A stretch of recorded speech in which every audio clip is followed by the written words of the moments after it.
Шымкент қаласы Әл-Фараби атындағы мектебі 5-д сынып оқушысы Абдураш Аялым. Ғашықпын. Шын ғашықпын сол адамға. Мен болмасам болмайын, сол аман ба? О, Тәңірім, неткен жан қайырылмайтын. Жүрегі жеттен бе әлде қоладан ба? Ғашықпын. Қайтып оны жасыра алам. Бір алтын оның әрбір шашы маған. Сағынайын, таусыла сағынайын. Сағыныштан жаралған ғашық адам. Шарықтап, қолым жетпес қолым күнге. Ақ қанат құсым менің кеткенің бе? Шарқ ұрып бар ғаламды шыр айналып, мәңгілік сені іздеумен кетермін бе?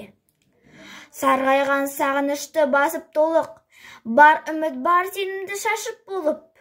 Өтермін сірә да мен бұл өмірден, мәңгілік қалармын мен ғашық болып. Авторы Мұғали Мақатаев.